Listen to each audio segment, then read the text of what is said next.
Hey there mga my loves, Libra, bubulol, Libra. So yun, kamusta kayo mga babes, no? And yun nga, no, kung hindi niyo pa knows, meron pa po tayong other channel ha, yung link ay nandiyan sa ating description box. Okay, dyan ay nag-upload din tayo ng collective readings everyday. And hi sa mga bago dyan, bagong salta, sana magstay din kayo na maging tambayers, no? Dito, ako po si Yan at sa aking mga returning na pabalik-balik na mga subscribers, thank you sa inyong walang sawang love and support for me. At yun nga mga babes, wala tayong gender po dito sa babae, lalaki, LGBT, lahat welcome. Pwede rin pong i-switch at magkapalit-palit yung mga roles na dahil ito ay isang general reading. And at the end of the day, lahat po kayo ay may free will na free nyong gamitin anytime, anywhere. Okay? So, kung may cross-watchers dito si Libra, welcome ka din. Kung may Libra placement sa kanilang natal/birth chart, welcome din kayo. So let's go ahead and check these messages right here for you, Libra. Archangel Michael, thank you so much. Together with the angel guides. Can we get messages for Libra, please? What does Libra needs to know?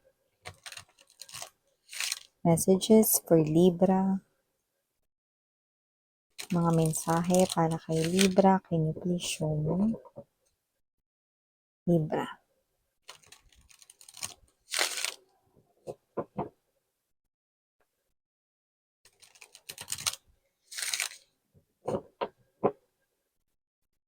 Okay, so let's go ahead and check these messages here for you, Libra. So guys, you do have here, first energy is the Eight of Cups energy.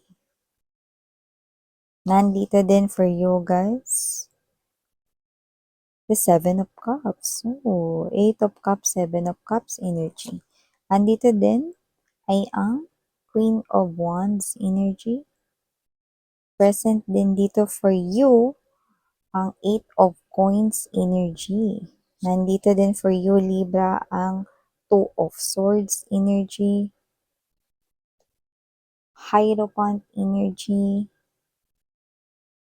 Bottom of the deck for you, Libra, is the Ace of Wands, Four of Coins, and the Temperance energy. Okay. Nakita tayo ng exciting no, na news sa inyong kaperahan, Libra, with the Four of Coins energy. No?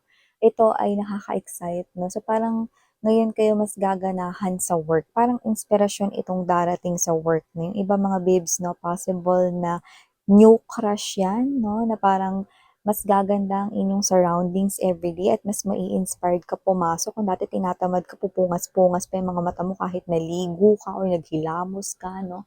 Kahit wisik-wisik. Mukhang may magpapaganda na dito ng araw mo. May inspirasyon dito. So, pwede mga babes na meron ditong bagong katrabaho, no, na baka maging crush mo. Or pwede rin naman no, na ikaw to na nalipat ka dun sa department na gusto mo talaga.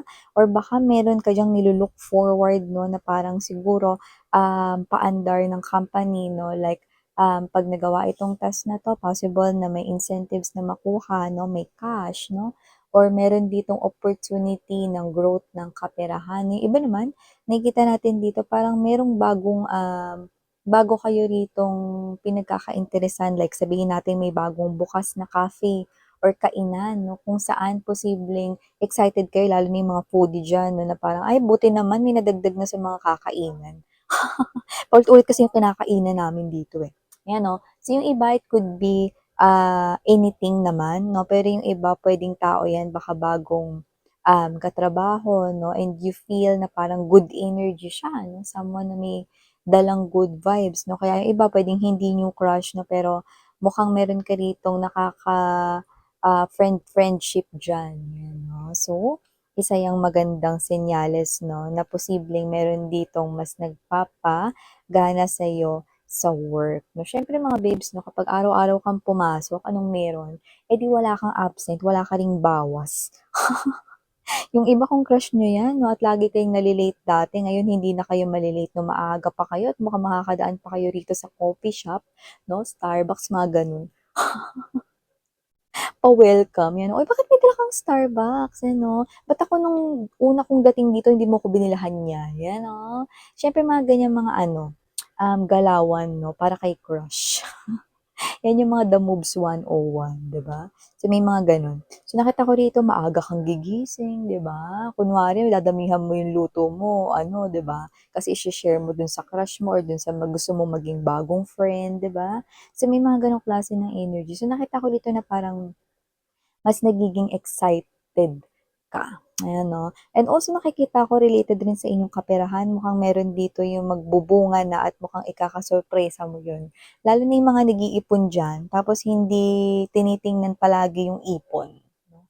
So yung iba nakikita ko dito magugulat kayo 'no na nakaipon na kayo ng ganyang halaga 'no. So kayo ito 'no na hindi niyo namalayan lalo na kung kunwari tig sa ₱10 lang hinuhulog mo ta's busy ka 'no, gumagawa ka na ng ibang bagay 'no, hindi kayo as in from time to time chine-check mo yung savings mo 'no. So dito nakita ko na parang magugulat ka, "Hala, yung mga pahulog-hulog ko ngayon eto na pala yung ano, ganito na pala kadami, ito na pala yung ano niya, halaga niya ngayon. Wow, akalain mo yun?" 'Yan 'no.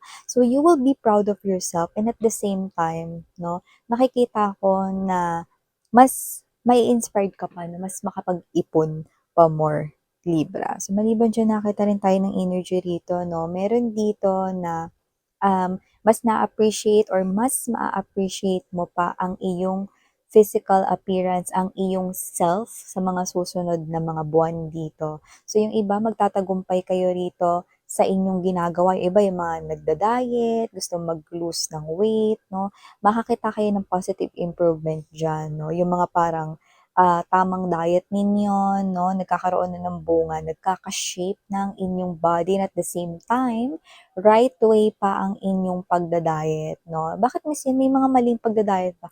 Oo, may mga maling pagda-diet kaya lagi kayong kumonsulta sa nutritionist 'no, at kung sinong eksperto diyan 'no. Yung iba yung hindi pagkain as in hindi kayo kakain 'no, isa na yun sa wrong diet 'no. Hindi ako parte ng medisina or doktor or whatever 'no, pero yung hindi ka talaga kakain kasi may mga pagkain na puwede mong kainin na hindi ka naman tataba 'no, but at the same time healthy pa rin, 'di ba? So, may mga gano'n. So, dito nakikita ko nagtatagumpay ka doon sa lifestyle na ginagawa mo at dahil diyan, nakikita 'yan sa iyong skin, nakikita 'yan 'no, sa iyong face, 'yan 'no. So, yung iba hindi lang paglo-lose ng weight 'no, puwede rin naman na kayo ito 'no na, nagte-take na kayo 'no nung medyo matagal-tagal na 'no, sabihin natin 'no ng mga, legit na mga pampaputi, ngayon pumuputi ka na, 'di ba? O yung iba naman 'no, kayo 'to na nagte-take kayo ng mga ilang buwan na ng vitamin C, ang ganda kaya sa skin mga babes 'no, kapagka may vitamin C na talagang ano, yung skin mo 'no, so kahit hindi kayo maputi 'no, yung iba makikita talaga 'no, kahit sa malayo na, ay ang healthy ng skin niya, yun 'no. So meron dito magko-compliment dito 'no, ng mga nakikita nila sa'yo, napapansin or mapapansin physically, 'yan 'no. So dahil diyan nakikita ko rin dito yung dagdag confidence sa iyong energy. So nakita ko dito ng mga energies rin for my Libra people 'no, na posibleng meron kayo rito 'no na hinahangad 'no. I think yung iba sa inyo posibleng naghahangad kayo rito 'no, ng isang bakit lagi ko nakukuha sa inyo 'to Libra 'no? May mga energies diyan na parang medyo nalulungkot kayo 'no.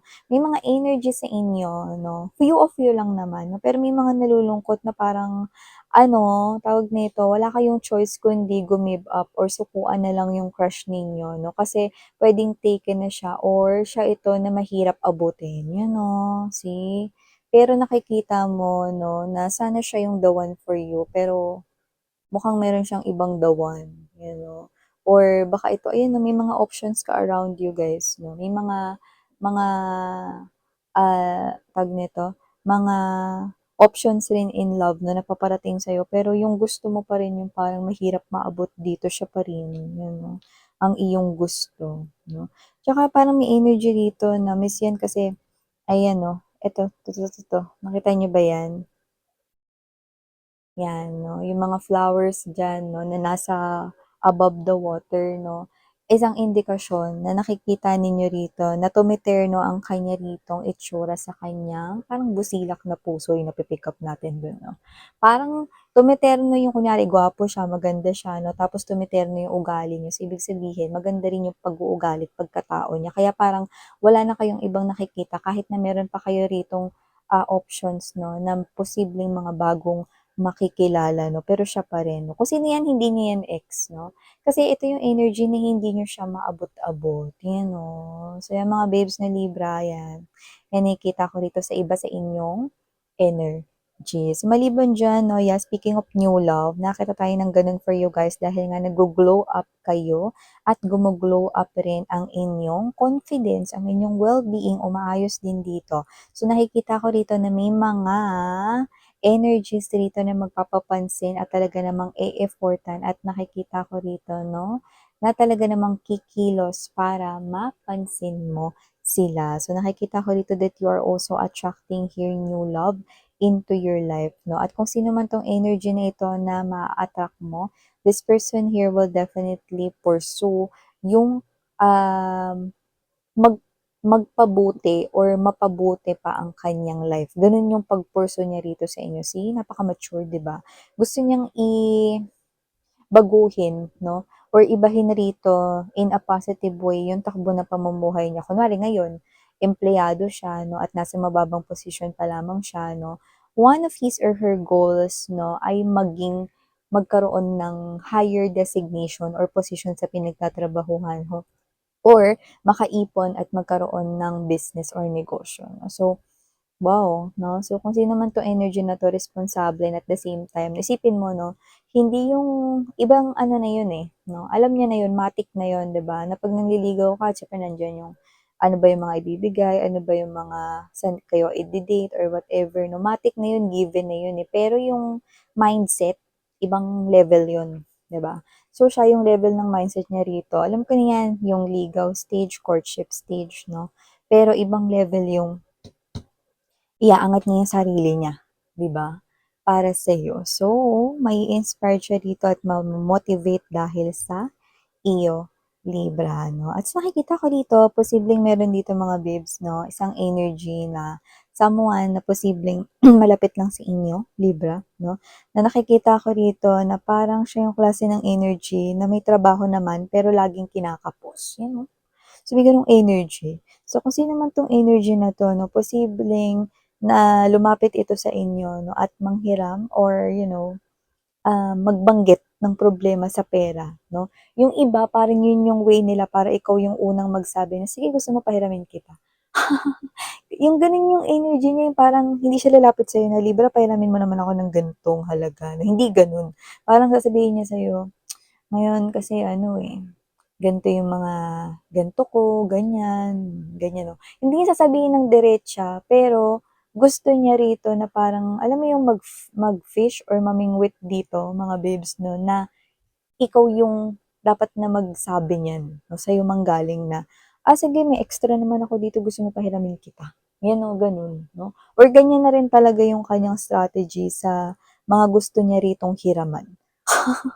Or utangan, 'yan 'no. So maliban diyan nakita rin tayo rito ng energy na kung kayo naman ay, kasal dito na possible na meron kayo ritong iniisip na posibleng hinihinalaan ninyo na yung person ninyo, 'yan 'no, is posibleng meron ditong kausap na iba 'no, or meron ditong, ibang pinagkakaabalahan, 'yan 'no. May gano'n naiisip rito kaya iba hindi dito nakakatulog ng maayos 'no. Miss 'yan meron ba? May nakikita ka ba diyang ano, 'yan 'no?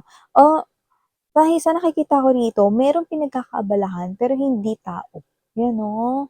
Possible na bisyo 'yun or, um, yeah, bisyo, vices 'no or ibang bagay 'yun 'no, pero hindi tao, eh, 'yan 'no.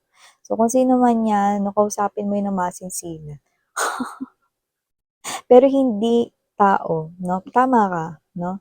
Meron talaga siya ritong ibang ginagawa pero hindi tao, 'yan 'no. Wala ditong third parting tao, 'yan 'no. Pero posibleng may bisyo, 'yan 'no. Pag-usapan yung dalawa, okey? So maliban diyan Libra 'no, last but not the least message na nakukuha natin dito for you guys, possible na rin dito 'no, na if you're looking for marriage 'no, at ngayon ay single ka 'no, at wala ka talagang kahit na sinong crush at wala ka talaga ritong as in, any prospect 'no, na magiging new love, whatever 'no. So, wag ka, mga babes 'no, may mga energies dito na ngayon ding year 2025 maikakasal. ka. So, kaya ngayon pala mga babes 'no, advance congratulations na. Ano kaya ba miss yan, wala nga akong ka-in relationship ngayon. 'Di ba masyadong mabilis yun, ngayong 2025 din ako, ikakasal 'no. Tanungin mo yung sarili mo 'pag nandiyan na. Kasi ang pagpapakasal mga babes 'no, ay pagkakasunduan ninyong dalawa 'no. So, isa lang ang nakikita ko rito, kaya mangyayari ang mabilis na kasalan na yan dahil sobra kayong mai-in-love sa isa't isa 'no. Ang pinakamabigat na question is yan, yang tao ba na yan, okey? Masyado kasing mabilis ang lahat 'no, baka mabilis ding matapos ang aming, commitment or kasal 'no, hindi, okey? It's just that, okey, alam mo yung sobrang in love kayo, kaya nakikita ko kayo na hindi na magwe-waste ng time. So, I'm seeing that marriage will definitely last long, 'no, na period of time, 'yan. So, ito yung mga mensaheng nakuha ko here for you, Libra. Thank you so much and sarang heyo, love and light.